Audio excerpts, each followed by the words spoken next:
ASUU vows to resist increased tuition fees in Nigerian universities. The president of Academic Staff Union of Universities, ASUU, Bayodun Ogunayemi, has said that the union will resist any attempt to increase tuition fees in the country's public universities. He also said ASUU could go on strike if the government failed to meet its demand on adequate funding of the institutions and payment of salaries.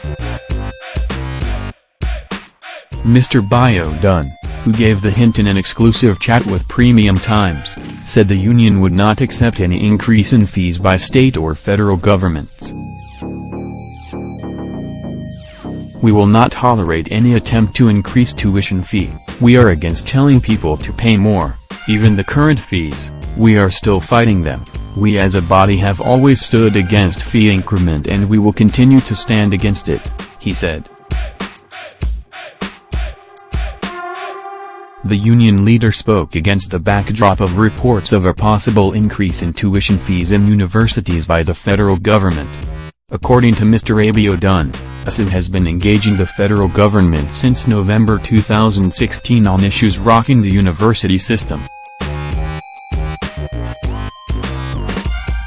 "The truth is there are lots of issues rocking the system. We have made our position known to the federal government. We have also written to state governments who have refused to give subvention to their universities," he said.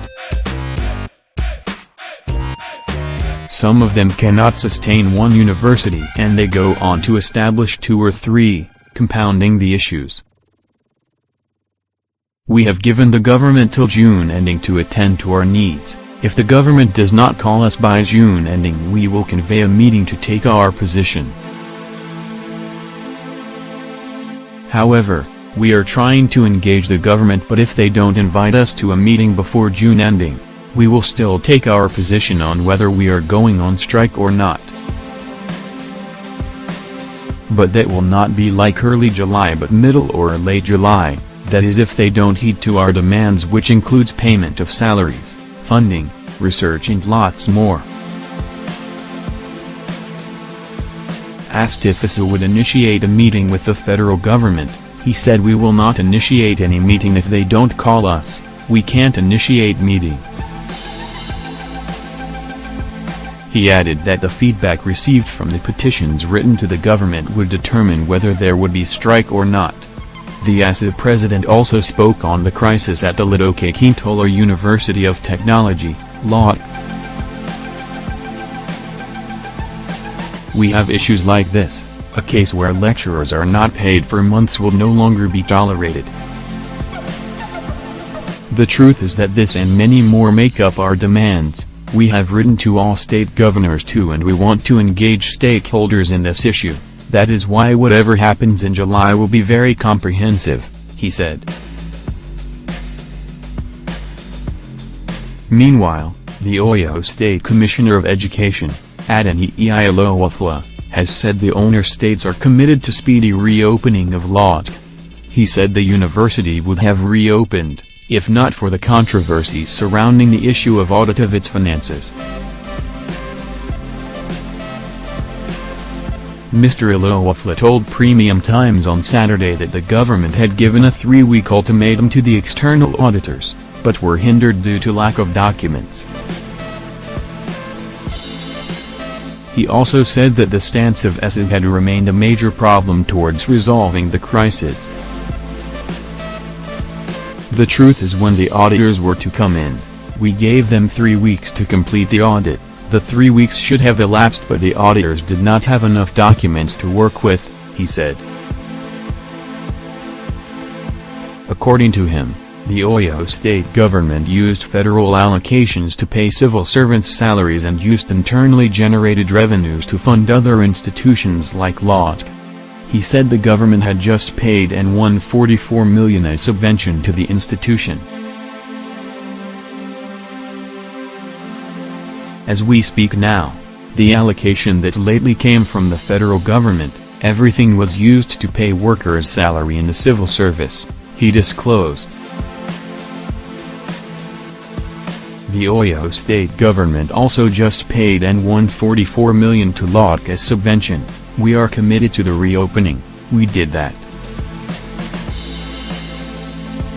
On the issue of ASUU's position and the continued controversy, Mr. Ilowafla said, "What we asked of ASUU is just cooperation for 3 weeks. There is a difference between 3 weeks and 8 months. We cannot obey the position of ASUU." Really, the government only needs 3 weeks of the time for audit. We need to know what we really need in the university. When the audit is done, we know the needs and move on from there. While saying that the university administration could be better, he denied that the owner states were suspecting the university management led by Adeniyi of corruption. "We never said they are corrupt. As far as we are concerned, we only said that the university can do better. No one is stating that they are corrupt," he said. On when the university will reopen, Mr. Ilowafla said, "We need everyone to appeal to ASUU so we can carry out what we need to. ASUU should not be the proponent of saying that the audit should not take place. They should understand that these are hard periods. These things ought to have been completed and all issues solved." In his remarks, the chairman of ASUU, LODC chapter, Nigerian, said, "We are not against any audit. What we needed before now and still need is the pattern of funding because that is what the university needs." There are several other recommendations in the white paper of the visitation panel, but we don't know why it is only audit that has taken prominence. He said the owner states should show seriousness by charting ways of funding the university more. "We wonder why they are bringing us to this issue. The documents they need are not even with us," Mr. Biodun noted.